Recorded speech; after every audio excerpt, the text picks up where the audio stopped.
Hello and welcome to another episode of Relu Katte. मैं फराज कासिम और हम लोग पीएसएल की प्लेऑफ की तैयारियों में जो है जोर से लगे हुए हैं।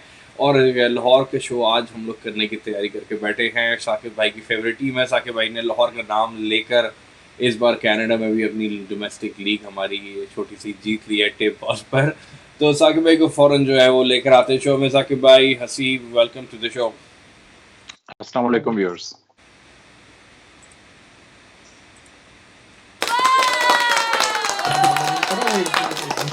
अच्छा जी, चलिए जी। अभी रात के बज रहे हैं तकरीबन 11। तो सब की शक्लें भी पे तो 12 बज रहे हैं, लगता है तो ऐसे ही है। साकिब भाई, लाहौर का कैसा चांस लग रहा है आपको? फाइनली आपको लगता है कि क्या आपकी टीम यहाँ पर जीत गई है कनाडा में, तो आपकी लाहौर भी जीत जाएगी पीएसएल में? हाँ यार, ये कोरोना के दिन है। ये आपको पता है इस दफा इस साल में कोई ऐसी चीजें उल्टी सीधी हो रही हैं। मैं भी हर साल से हार ही रहा था। हमारी टीम लाहौर कलंदर इधर भी ओमाक सुपर लीग में तो इस दफा जीत गई है। हर साल बॉटम पे आके मैं भी थक चुका था। तो मुझे लग रहा है कि पाकिस्तान में भी कुछ इसी तरह का सीन होने वाला है। तो इंशाल्लाह बिल्कुल एक धचका तो हमें लग गया कि क्रिस लिन हमारा नहीं आ रहा, मगर ये कि तमीम इकबाल उनकी कमी को पूरा कर सकते हैं थोड़ा बहुत। ऑफ कोर्स उतनी पावर हिटिंग तो नहीं कर सकता जिस तरह का लिन गेम चेंजर है, मगर एटलीस्ट तमीम के आने से एक एंड हमें पता है कि एटलीस्ट रुका रहेगा। हसीब, तो हाँ यार, इस मर्तबा मुझे तो लगता है कि लाहौर के चांसेस अच्छे हैं। खासतौर से टीम का कॉम्बिनेशन अच्छा है और जो ये जो ब्रेक आया था उससे मेरे हिसाब से तो ज्यादा फर्क नहीं पड़ा। साकिब भाई मुझसे हो सकता है डिसएग्री करें, लेकिन इस टीम को ज्यादा फर्क नहीं पड़ा। और इवन दो लिंग गया है, लेकिन they've got a very capable replacement in the form of Tamim Iqbal.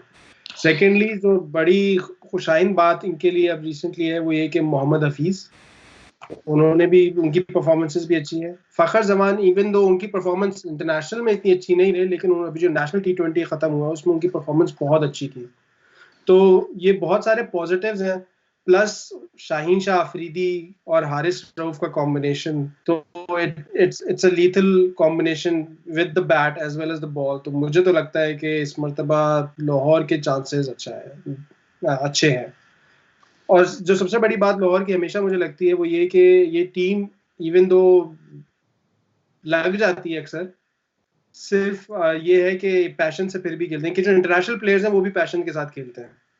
पहले नहीं था ऐसा, लेकिन अब आप इस डेविड वीसा की मिसाल ले लें, आप बेंटन की मिसाल ले लें, they've literally gone in and become Qalandars themselves। तो ये इनके पॉजिटिव पॉइंट्स हैं। लेट्स सी, अभी ब्रेक के बाद है वो। यार इसमें दो चीजें हैं।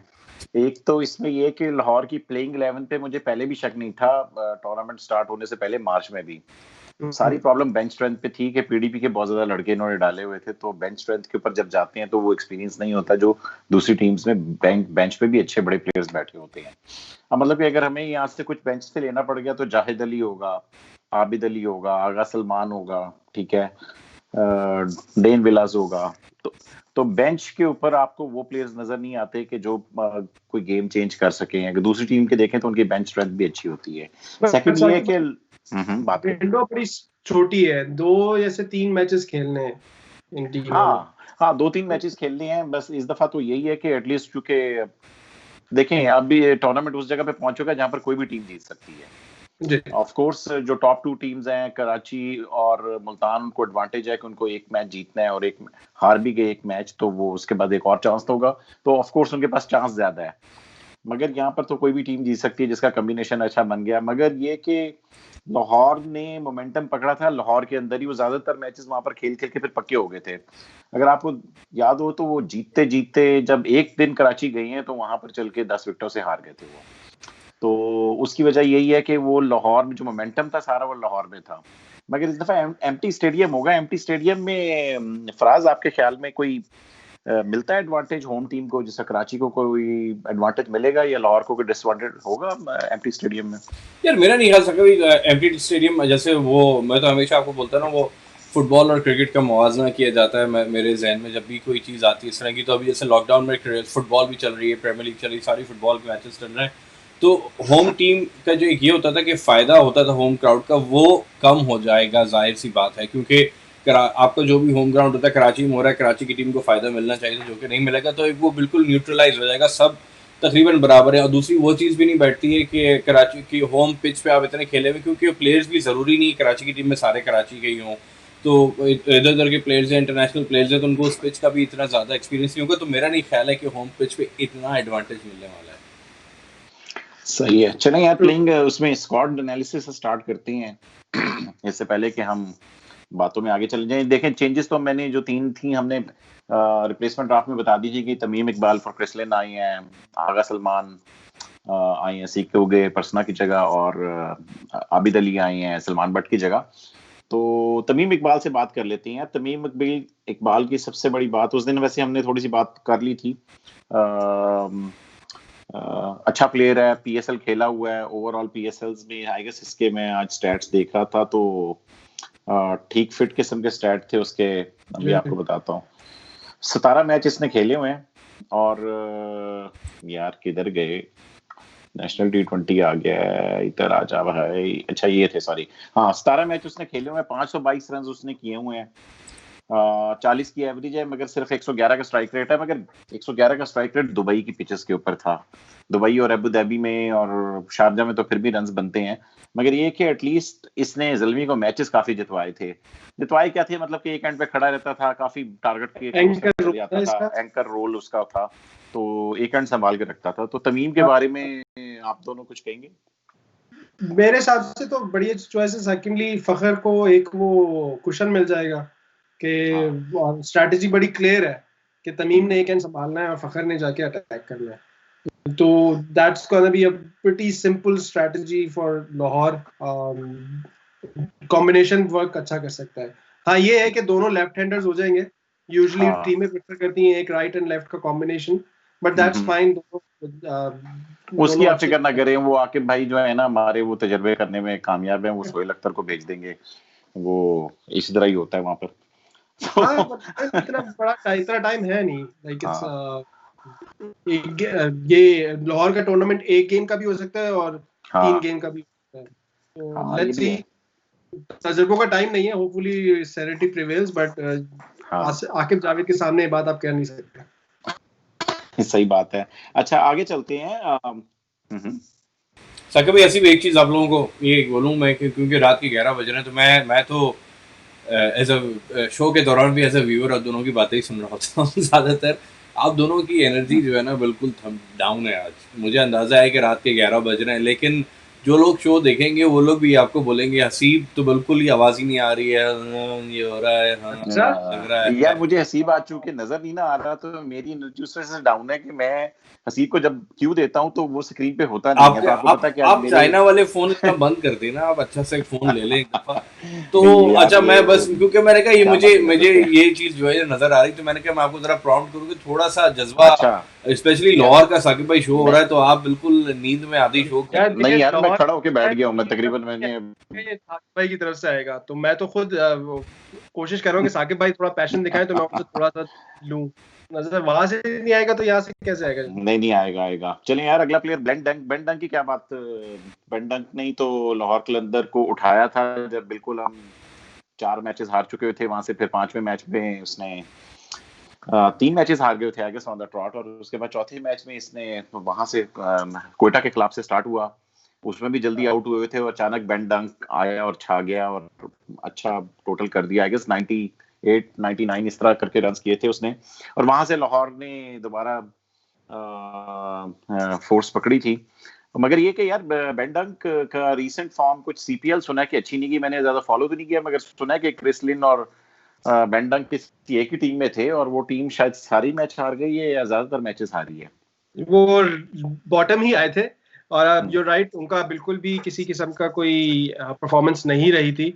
बस एक वीडियो जरूर आई थी कि वो उससे एक एंड से दूसरे एंड पे तेज बारिश में भागते हुए गए थे बेन डंक, और दैट्स प्रीटी मच इट। उसके अलावा यू राइट, सिंस पीएसएल और सिंस जब से इन्होंने कोयटा को बाहर किया, उसके बाद से इनकी कोई परफॉर्मेंस अच्छी नहीं। हाँ वही ना, मगर आई वाज सरप्राइज्ड कि वो सीपीएल का मेरे ख्याल में कोई एक आखिरी मैच जो इनकी टीम खेल रही थी, मुझे तो भूल गया ये किस टीम में थे, मगर उस टीम मुझे इतना पता कि इनको Saint Nevis Saint Kitts, Patriots से खेले थे। हाँ सेंट किट्स एंड अच्छा, तो यार इनको को ठीक ठाक टारगेट मिला हुआ था और क्रिसलन टुक टुक करी जा रहा था। मैंने कहा यार ये एवरेज बढ़ती जा रही है और वो टुक टुक लगा हुआ है, कोई पता नहीं 25 बॉलों में 25 रन थे। उसके बाद फिर मुझे पता चल गया था आगे क्या होना, मैंने तो छोड़ दिया, मगर पता चला था कि बुरे तरीके से वो मैच हारे हैं। मगर रिगार्डलेस यार he is back to Pakistan और इंशाल्लाह आई एम होपिंग कि डंक जो है वैसी फॉर्म में पकड़ेगा एंड आई एम होपिंग कि इसको ऊपर ही खिलाया जाए, वन डाउन, इसको ज्यादा नीचे ना भेजें अगर हमारी मैनेजमेंट, तो इंशाल्लाह ही विल डू बेटर। एक मैच में बैंटिंग से बॉलिंग भी करा ली थी इन्होंने और वो एक विकेट भी ले गए थे पैट्रियट्स। अच्छा अच्छा, तो उसमें सीपीएल में, तो इसका आर मतलब वी है किसी एक्सपेक्टिंग एन ऑलराउंडर? नहीं यार, वो तो कीपर है बेसिकली, हमारी तरफ से तो कीपिंग ही करेगा क्योंकि दूसरा कीपर तो आबिद अली और तीसरा डेन विलास है, तो आई डोंट थिंक सो किसी कॉम्बिनेशन में आबिद अली और डेन विलास जाएंगे, तो मोस्ट लाइकली डंक के साथ ही हम एज ए कीपर उसको लेके जाएंगे। अगला प्लेयर है जिसकी बात करते हैं, सोहेल अख्तर, कैप्टन की बात कर लेते हैं। सोहेल अख्तर ने 10 मैचों में 236 रन किए थे, 68 इनका हाईएस्ट था, 39 की एवरेज एंड 122 का स्ट्राइक रेट। यार Sohail Akhtar always perform for Qalandars, अच्छा मैच्योर बैट्समैन है, अच्छा खेलता है, मगर समहाउ इसको डोमेस्टिक में कोई ज्यादा इज्जत नहीं दी जाती और इस दफा भी नेशनल टी20 कप में इसको ज्यादा मैचेस ही नहीं मिले। एक तरफ कहां पर वो पीएसएल की फ्रेंचाइज का कैप्टन है और कहां पर उसको नेशनल टी20 कप में मैचेस ही नहीं मिल रहे, तो ये समझ नहीं मुझे बात नॉर्दर्न लगी। की टीम है ना, नॉर्दर्न की टीम ऑलरेडी वो इतना टैलेंट था उनके पास कि उनको उसको मैनेज करना मुश्किल हो रहा था, लेकिन इसको 3 मैचेस दिए थे, हाईएस्ट स्कोर इसमें से 35 बनाया था अगेंस्ट साउदर्न पंजाब।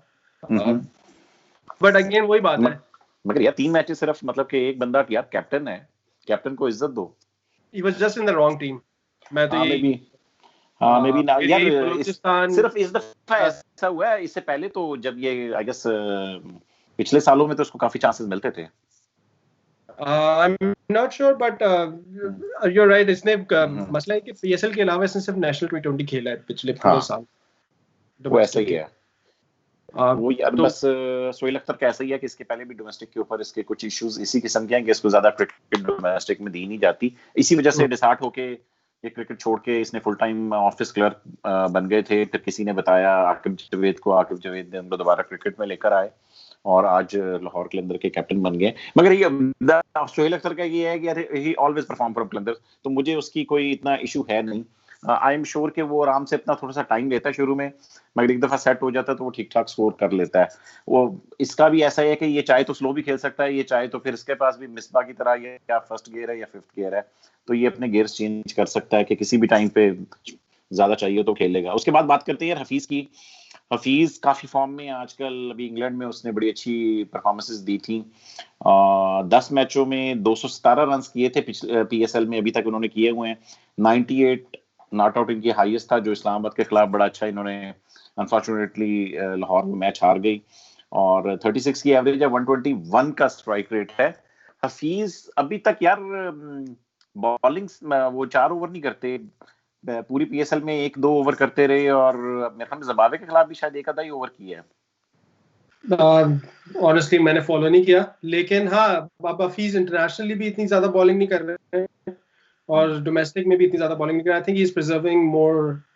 अब एज भी तो है ना जाकिर भाई, यार एज तो है। पहले तो देखें हम समझ रहे थे कि शायद अपने आप को वर्ल्ड कप से पहले किसी किस्म का बैन ना लग जाए ताकि सीधा वर्ल्ड कप में चल के बॉलिंग स्टार्ट करें, ताकि इससे पहले कोई बैन ना लगा, अगर कोई बैन लगे तो वर्ल्ड कप के मिडल या वो चल के लगे। जनरली ही बॉलिंग नहीं करा रहा और वो इंटरनेशनली में भी बॉलिंग नहीं करा रहा without any fear of getting banned, तो because he is focusing more on his batting at this point. अच्छा, अभी मैंने जिम्बाब्वे में देखा कि शायद सिर्फ एक मैच में मैंने देखा था, एक दिन 1 ओवर किया हुआ था उन्होंने। खैर मेरे हमने 2 ही तो मैच खेले हैं, तीसरा मैच तो शायद हफीज खेला भी नहीं है जो कल हुआ है। वो तो तीसरा खेला भी नहीं है। उसमें अच्छा किया कि यंगस्टर्स को चांस दिया, अब्दुल्ला शफीक को, और उसने अच्छी इनिंग्स खेली, बल्कि आज ही हुआ शायद, यस आज ही हुआ। अच्छा आगे बात कर लेते हैं समित पटेल बॉलर तो है ही है, इसके अलावा उन्होंने लेफ्ट आर्म स्पिन बड़ी अच्छी की थी। 9 मैचेस में अगर उनकी बैटिंग की बात की जाए तो 9 मैचों में 137 रन बनाए थे, 71 उनका हाईएस्ट था। आई गेस ये वही मैच होगा जिसमें डंक के साथ मिलकर इन्होंने कोयटा के खिलाफ अच्छी बारी खेली थी। 34 की एवरेज है, 155 का स्ट्राइक रेट है। मुझे इतना पता है फराज तो समित पटेल का फैन है। क्योंकि मैं उसको T20 ब्लास्ट में काफ़ी सालों से देख रहा हूँ। T20 ब्लास्ट में हमेशा देखता हूँ उसकी हाइलाइट्स वगैरह जब भी आती है, इवन लाइव भी काफ़ी दफ़े देखा है। वो मैंने आपको पहले ही बोला था, ये वो उस तरह का प्लेयर है यार, ये T20 में he is a season professional. तो वो ये उस तरह का प्लेयर है, जब मैच फंसता है, ये जो प्ले ऑफ है और ये सेमीज है, इस तरह की गेमों में इस तरह के प्लेयर बड़े काम आते हैं। ये खड़ा हो जाता है और आई होप कि लाहौर की मदद ना करे इस तरह, लेकिन ये वो कोई ऐसा है जो कि मैच निकाल के ले तो जा। यार तुम्हारे से मैच नहीं है, हमारा जल्दी से मैच है। वो पहले ही कट जाए तो बेहतर है ना यार, मतलब कि लाहौर के साथ यहाँ पे भी मिलते, हमारे कनाडा पे भी यही हुआ कि लाहौर एकदम से आई और टाइटल आखिर में ले गई। तो आई होप कि हमारे PSL में ऐसा ना हो। कराची जो है वो बहुत ही बदकिस्मत टीम है, जब नेशनल T20 होता था उसमें भी हमेशा फाइनल में जाके सेमीफाइनल में हार जाया करती थी। तो आई एम होपिंग कि कराची का रास्ता साफ हो और जो है ना लाहौर और बाकी सब बाहर हो जाए। चले कराची की बात, तो जो उसका मुल्तान से मैच आएगा, मुल्तान का कल बात करेंगे उसके स्क्वाड की। मगर Sameer Patel very good addition I guess. ये लाहौर ने अच्छी पिक की थी, क्योंकि मैं होता तो मैं उस पिक पे जब इन्होंने गोल्ड की पहली क्या मैं बताने लगा हूँ कि मैं समित पटेल के तो हक में था, मगर मैं गोल्ड की पहली पिक में कोई डायमंड से रेलीगेट हुआ प्लेयर उठाना चाह रहा था। उस टाइम पे लियम डॉसन आया था, और मैं होता तो शायद लियम डॉसन उठाता, मगर आई गेस इन्होंने ठीक किया in the end. Liam Dawson couldn't do well for Zalmi Pakistan, उसको खैर ज्यादा चांसेस भी नहीं मिले, और अब वो कोरोना के चक्कर में, तो खैर कोरोना तो नहीं, मगर इस दफा तो खैर वो खेलने भी नहीं आया, मगर पटेल खेलने आ गया। तो ये अच्छा डिसीजन रह गया हमारी मैनेजमेंट का कि पटेल को लेने का। अच्छा, ये तो हमने कर ली बैट्समैन की बारी, अब बॉलर्स की बारी कर लेते हैं यार, कुछ बातें कर लेते हैं। शाहीन अफरीदी, कुछ कहने की जरूरत नहीं, टूर्नामेंट के सेकंड हाईएस्ट विकेट टेकर है हसनैन के बाद। 13 आउट किए हुए 9 मैचों में, 4 विकेट उनकी सबसे ज्यादा, 18 की एवरेज है, जो कि बड़ी अच्छी, इकॉनमी 7.2। यार वैसे शाहीन अफरीदी इतनी जल्दी किसी बॉलर को इतना अच्छा मैच्योर, इतना प्रोफेशनल और इतने अच्छे वर्क एथिक्स के साथ मैंने तो कभी नहीं देखा कि शायद कि इतनी जल्दी किसी ने इतना इंप्रूव किया हो। स्पेशली उसका लर्निंग कर्व जो नजर आया ना, जैसे जिस हिसाब से इसने अपनी गलतियों से सीखा और उसको करेक्ट किया और रेक्टिफाई किया, हाँ, वो बहुत फिनोमिनल है। बहुत तरीके से बॉलिंग, स्पेशली न्यू बॉल, उसका कंट्रोल, अंदर लाना, उसको बाहर लेके जाना, बहुत जल्दी सीखा और बहुत इफेक्टिवली अभी यूज कर रहा है। तो होपफुली अल्लाह इसको नजर बद से बचाए, इसी तरह चलता रहे। बट इसका यूजुअली मैंने अभी सुना है कि साकिब भाई, इसके कुछ कोनी में, कुछ शोल्डर में कुछ इंजरी है, कुछ निगल है, जिसकी वजह से इसको थोड़ी सी प्रॉब्लम्स आ सकती हैं, और इसी वजह से इसको थोड़ा सा रेस्ट भी दिया है। इसी वजह से वो तीनों के तीनों T20 नहीं खेला। जी नहीं यार, आई एम होपिंग कि कलंदर से खेलेगा। ये फ्रैक्चर उंगली के साथ खेला था पहले, शुरू के जो पहली लेग खेला है, आखिरी 7-8 मैच ये फ्रैक्चर उंगली के साथ खेला था। तो आई एम होपिंग कि he is keeping himself safe for these playoffs. उसने जरा सी हुई होगी तो उसने कहा होगा कि यार नहीं यार, ये लाहौर के लिए बचा के मैं रख लेता हूँ। तो चले, उसके बाद पटेल की हम बात कर रहे थे कि पटेल ने भी 9 मैचों में 9 आउट किए थे, 20 की एवरेज एवरेज और 8 की इकोनॉमी थी, और 15 का स्ट्राइक रेट था। तो एज ए बॉलिंग में भी अगर आपको याद हो कि उसने कोयटा के खिलाफ एक मैच में शुरू में 4 या 5 आउट कर दिए थे, मतलब कि समझ नहीं लग रही थी कि कोयटा को क्या हो रहा है, जब 20 रन पे कोयटा के 6-7 आउट हो गए थे। एंड में सुहेल खान ने सारा स्कोर किया था और जाके उसको 99 तक ले गया था। तो उसमें पटेल तो उस दिन अनप्लेबल सा लग रहा था। किसी के दिन बड़े, किसी की रातें बड़ी, कि आप क्यों बार बार कोयटा के मैचेस का जिक्र करके हमारे सपनों में यार हम कोयटा से मैच जीते हैं तो कोयटा के खेलते, इस्लामाबाद से हारे हुए तो इस्लामाबाद कैसे एनर्जी ऊपर लाऊं ये, जब बार बार कोयटा के मैचेस का जिक्र करेंगे। यार वो जब कोयटा जिसने जीता था ना, तो जिस तरह आपने म्यूजिक बजाए थे, वो गाने मुझे आज तक ना कानों में रातों को बजते हैं। हो गया दिल के अरमान आंसुओं में बह गए। मारो मुझे भाई मारो। यार उसके बाद हाँ मैं म्यूट पे था फिर से। समित पटेल की जो आप बात कर रहे हैं ना, समित, वो जो विकेटें जो एक दिन की आप बात कर रहे हैं, वो यार उसमें साकिब भाई बहुत बड़ा, मुझे याद है वो पिच बहुत स्पिनिंग थी उसमें। वो उसको मतलब वो इतना स्पिनर, काम चलाने वाला स्पिनर है वो, ऐसा नहीं है कि वो एक मैच बदल दे, 4 ओवर निकालने वाला है वो। तो अगर उसको स्पिनिंग कंडीशन, जो कि कराची में मेरे ख्याल है नहीं, कराची में सीमर्स की जो है वो थोड़ी ज़्यादा रहती है, क्योंकि अभी विंटर्स भी स्पेशली है, तो थोड़ी नमी होती है हवा में, स्पेशली समुद्री हवा की वजह से वहाँ पर बॉल घूमता है। असल तो खैर वो T20 में तो शायद इतना टाइम ना हो कि रिवर्स स्विंग मिले, लेकिन कराची में टेस्ट मैचेस भी जब होते थे तो स्विंग जो है वो स्पेशली कराची में काफ़ी पाकिस्तान के कुछ कम ग्राउंड्स में से जिसमें सीमर्स का काम काफ़ी होता है। तो जिस स्पिनर्स को छोड़ के खैर सीमर की बात करेंगे, आपने शाहीन अफरीदी की भी बात की। Shaheen Afridi can actually be very lethal for Lahore in Karachi conditions, especially in November December season. Oh अच्छा, हाँ बिल्कुल। शाहीन अफरीदी से हमें काफी, और शाहीन अफरीदी का ये है कि वो जो पहले ओवर में आके पैडों में या एक यॉर्कर मारता है ना, उससे वो जो पहले ओवर में विकेट लेता यार ये चीज भी आपको अगर याद हो, मैं पहले बहुत बोलता था कि नए फास्ट बॉलर नए बॉल से यॉर्कर क्यों नहीं मारते। उसकी वजह कुछ और ही होगी सारे, हमें तो नहीं समझ आती कि वो नया बॉल शायद ज्यादा फुल लेंथ पे कंट्रोल करना मुश्किल होता होगा। हाँ, फुल पिच में फुल लेंथ पे कंट्रोल मुश्किल होता होगा। तो एलन डोनाल्ड मुझे याद है कि वाहिद प्लेयर बॉलर होता था 90s में जो कि नए बॉल से हमेशा जड़ में मारता था। तो हाँ, और अच्छा शाहीन अफरीदी की बात कर रहे थे, मैं एक छोटी इसमें ये भी, जब पाकिस्तान अभी इंग्लैंड का टूर कर रहा था तो वो 2-3 टेस्ट मैच में ऐसे हुआ था कि पाकिस्तानी बॉलिंग एकदम बेबस नजर आ रही थी। जब वो स्पेशली अफसोस एक हम टेस्ट मैच जीता हुआ जो हारे थे पहला वाला, वहाँ पर मैं शायद शाहीन अफरीदी को देख रहा था तो मैं यही सोच रहा था कि यार मतलब कि इतना टैलेंट है, इतना ये है, लेकिन बहुत ही वो कहते हैं ना कि बेअसर नजर आ रहा था। तो हसीब की बात मुझे सही लगी कि वो ही, मुझे लगता है कि उन चीज़ों से उसने सीखा है कि मैं क्या नहीं कर रहा था। हालांकि T20 और एक टेस्ट मैच को मवाजना नहीं किया जा सकता, लेकिन हाँ ये बात सही है कि he has learn, it looks like at least, क्योंकि उसके बाद उसने T20 ब्लास्ट में भी बॉलिंग करी और वहाँ पर भी 5-5 की जो है वो स्पेल कर विकेटों के वो फाइफर्स लेके आया है। तो again I think he has grown a lot even in this 1 year. इसलिए कि शाहीन की जो रिपोर्ट आया था ना बॉलिंग का, उसमें वैरायटी में उसके पास स्लोअर बॉल पहले नहीं होती थी। बहुत सारे मौके ऐसे आए थे कि भाई चलो पिच आपको वो नहीं कर रहा तो यू ट्राई टू एक्सपेरिमेंट, वो पहले नहीं करता था। नाउ अब उसने ऐसा ऐसा सीखा, अब उसको पता है कि उसने नई बॉल से किस एरिया में बॉल करानी है, पुरानी बॉल से किस एरिया में बॉल करानी है। और सबसे बड़ी बात जो बड़ी अच्छी पॉइंट आउट की तुमने कि नई बॉल से यॉर्कर, बहुत कम बॉलर्स हैं इस वक्त दुनिया में जो नई बॉल से यॉर्कर करा सकते हैं, और शाहीन के नई बॉल से यॉर्कर बहुत इफेक्टिव है। अभी रिसेंटली शॉन टेट के बाद पहला बॉलर देखा है जो नई बॉल से लीग मैंने देखी थी, एक छोटी सी लीग का मैच देखा था मैंने, वो ये दुबई यूएई में हो रहा था। उसमें बुमराह ने बहुत क्लासिक यॉर्कर कराई थी उसको, शिखर धवन को। बड़ी छोटी सी लीग अब मुझे पता चला कि बड़ी छोटी सी लीग, फराज वो छोटी सी लीग है।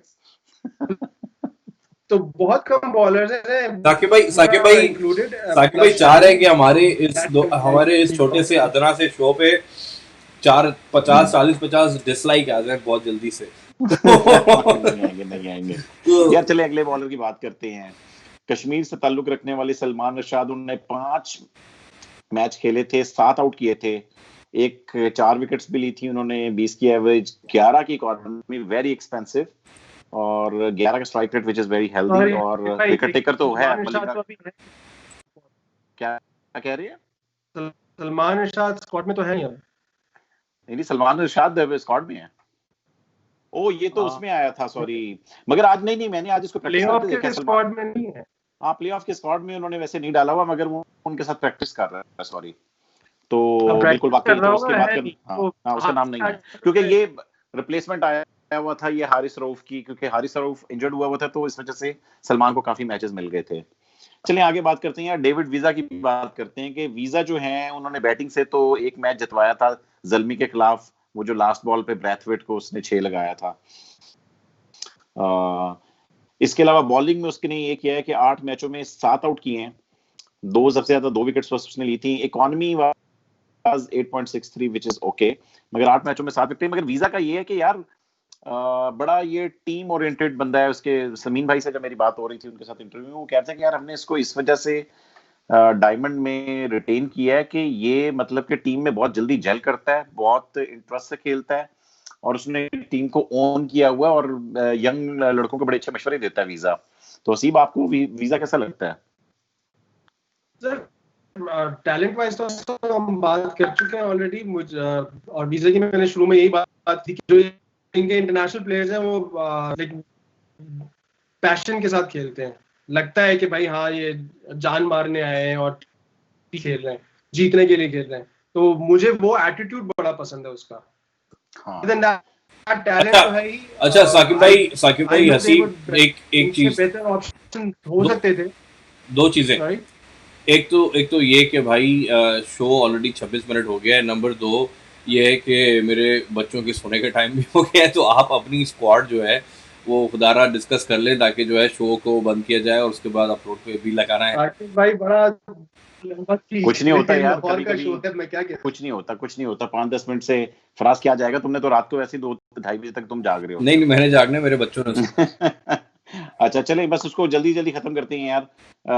एक गाना आता है आपको दिलबर से, आपका ज्यादा अच्छा फेवरेट गाना कौन सा है, दिलबर या दिलबर मेरे? दिलबर चल दिलबर हुसैन का ये कि यार उसने 8 मैचों में 7 आउट किए थे। हम लोग उसका थोड़ा सा मजाक वगैरह उड़ा रहे थे क्योंकि पीएसएल से पहले वो बेचारा सीधा बिग बैश में चला गया था। बिग बैश में गया तो पहले ओवर में लिन था, तो उस दर से थोड़ी सी पटाई होगी और आखिरी 2-3 ओवरों में बेचारा एबी डिविलियर्स आउट ही नहीं हो रहा था, वो जमा हुआ था, तो एबी डिविलियर्स ने फेल दिया तो उसको 56 रन पड़ गए। तो हम समझ रहे थे कि ऐसी कोई एवरेज सा बॉलर है, मगर जब वो पीएसएल में उसको चांस मिला तो उसने वाकई इंप्रेस किया। कई बॉल्स उसकी वाकई बड़ी लीथल थी और रमीज राजा ने ये तक कहा कि इंटरनेशनल मटेरियल है, तो I guess he did well. उसने 8 मैचों में 7 आउट तो किए थे। इकॉनमी सिर्फ 8 की है, मतलब कि अपने डेब्यू के हिसाब से बुरी इकॉनमी नहीं है। स्ट्राइक रेट उसका 20 है। उसके बाद एक मोहम्मद फैजान की बात कर लेते हैं यार। वो बेचारा है तो ओपनर, मगर चूंकि उसकी इमर्जिंग में उसकी जगह ऊपर कोई जगह नहीं है, तो बेचारा 8वें-9वें नंबर के ऊपर उसकी अक्सर तो बारियां ही नहीं आई। बॉलिंग में उसको 1-2 चांसेस मिले थे, तो उसने 4 मैच में 3 आउट किए हैं, तो वो बेसिकली बैटिंग ऑलराउंडर है। इसके अलावा हफीज की तो हम बात कर चुके हैं। हारिस रऊफ की बात कर लेते हैं यार। एक हारिस रऊफ का ये है कि हारिस रऊफ पिछली दफा तो जख्मी हो गया था क्योंकि और एक्सपेंसिव भी जा रहा था। सिर्फ 5 मैच खेले थे उसने और 3 आउट किए थे सिर्फ, और ही वाज गोइंग एक्सपेंसिव, मगर वो इंजर्ड था। मगर इस दफा चूंकि हारिस रऊफ का ये है कि इसका नेशनल टी20 बहुत अच्छा गया, सेकंड विकेट टेकर आएगा शाहीन के बाद। शाहीन की 20 थी, शायद इसकी 18 है। तो मगर यार ओवरऑल मैंने देखा है कि हारिस रऊफ को जितनी जल्दी नेशनल टीम में उसको जितने मैचेस मिल गए हैं, आपके ख्याल में मिलने चाहिए? I think it's time. I don't know. मैं अभी तक इसको जज कर रहा हूँ। अभी मैंने जो honestly I'll be honest, मुझे इतना इम्प्रेस नहीं किया है, स्पेशली लाइन और लेंथ के हिसाब से और कंडीशंस के हिसाब से। आपको याद होगा एक मैच में बाकायदा बाबर ऑलमोस्ट फड्डा हो गया था उससे कि किस किस्म की बॉलिंग करा रहा था वो। यार आज भी उसको पहले ओवर में शायद 19 रन चाहिए थे। सॉरी, आज भी उसको पहले ओवर में 19 रन पड़ गए थे। तो उसकी line back to back, specially with the new ball, I guess उसको ज्यादा कंट्रोल चाहिए, जितना कंट्रोल एक फास्ट बॉलर में ओपनिंग स्पेल करते वक्त होना चाहिए, उसमें अभी इस वक्त उसमें नहीं है। थोड़ा सा डिसीजन मेकिंग में भी थोड़ा सा वो I don't know, match conditions के हिसाब से एक्सपीरियंस के साथ आएगा, इट्स टू अर्ली टू से। लेकिन एक मुझे इंटरनेशनल मैच याद नहीं आ रहा किसके खिलाफ था, जब आखिरी ओवर में अभी रिसेंटली जो हुआ है, कंक्लूड हुआ है, आखिरी ओवर में जो स्लो बॉल करा दी, जब आपको रन कम थे, बचाने थे, वाज इट अगेंस्ट जिम्बाब्वे? पता नहीं, मुझे याद नहीं आ रहा। मुझे इतना पता है वो इंग्लैंड के अगेंस्ट से चढ़ा हुआ है। इंग्लैंड के अगेंस्ट इंग्लैंड के अगेंस्ट गेम था, जिसमें वो 2 बॉलों पर आई थिंक 12 रन चाहिए थे, उसने 1 6 खा लिया था, फिर आखिरी बॉल पर जो है वो सेकंड लास्ट बॉल पे स्लो बॉल मार दिया था उसने। हाँ बिल्कुल। चलें यार आगे बात करते हैं। दो लेग स्पिनर हैं यार, एक राजा फरजान और एक माज खान, दोनों पीडीपी के यंग से लड़के हैं, 20-20 22-22 साल के, 25-25 के होंगे मैक्सिमम। तो ये बेचारों ने 2-2 मैच ही खेले थे, दोनों लेग स्पिनर हैं। आई गेस फरजान राजा ने एक मैच में अच्छा इंप्रेस किया था। इसके अलावा उस्मान शनवारी आखिरी हमारे बॉलर। उस्मान शनवारी के बारे में कुछ कहना चाहेंगे? नेशनल टी20 तो ठीक गया उसका, 7 मैचों में 10 आउट किए उसने। बिल्कुल, क्या कहना चाहेंगे? लोबिया पावर बिल्कुल।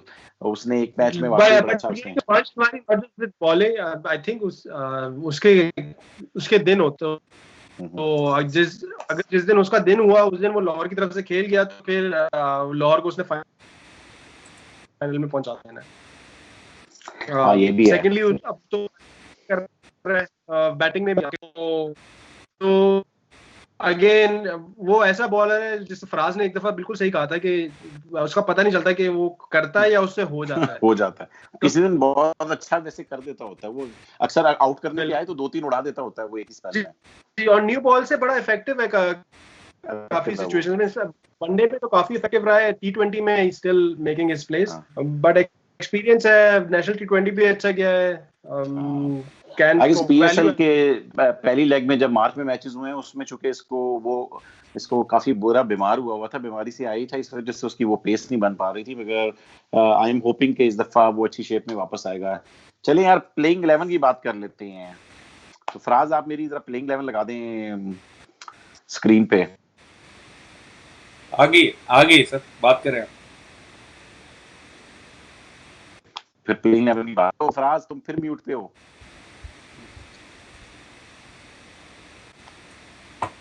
फराज सोने चला गया। चलिए फराज जब तक प्लेइंग 11 हमारी स्क्रीन पे लगाता है तो उसको डिस्कस करने से पहले स्ट्रेंथ वीकनेस की बात कर लेता हूँ। यार लाहौर की स्ट्रेंथ बॉलिंग है, इनके पास सारे बॉलर्स अच्छे हैं, शाहीन अफरीदी, हारिस रऊफ, दिलबर हुसैन और उस्मान शनवारी। तो फास्ट बॉलिंग जो है इनकी काफी तगड़ी है। स्पिन डिपार्टमेंट रूकी है क्योंकि मास और क्या नाम लेते हैं, माज और फरजान राजा थोड़े से रूकी हैं, मगर समित पटेल और हफीज के पास एक्सपीरियंस है। तो सिर्फ इनकी वही हमने एक ही बात की थी, बेंच स्ट्रेंथ की बात की थी और मिडिल ऑर्डर स्पेशलिस्ट की बात की थी। विद तमीम हो सकता है मिडिल ऑर्डर तक, अगर तमीम एक तरफ से ओपनिंग से आके एंकर करता रहे तो शायद मिडिल ऑर्डर में इतनी प्रॉब्लम ना आए। मगर ये कि लेट ऑर्डर में इनके पास डेविड वीजा है जो कि, और सुहेल अख्तर वगैरह हैं जो कि पावर हिटिंग वगैरह भी कर सकते हैं।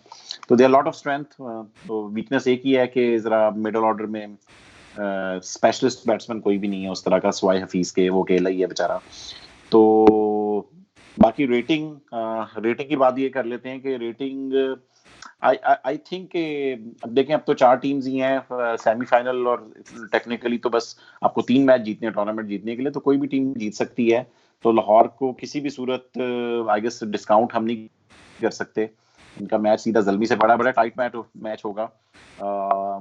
जल्मी कुड हैव एडवांटेज, मगर ये कि क्योंकि उनका फैफ डुप्लेसी आ गए हैं, मगर ये कि लाहौर के पास एनफ एमुनिशन है उसका मुकाबला करने की। क्या आप लोगों को आवाज नहीं आ रही मेरी? अब आइए यार, चल के। अच्छा, ये आपकी मैंने वो टीम लगाई हुई थी, आपने सही बात कर ली। अच्छा हसीब, चलो तुम्हारी टीम लगा रहे हैं, तुम्हारी टीम की बात हो जाए।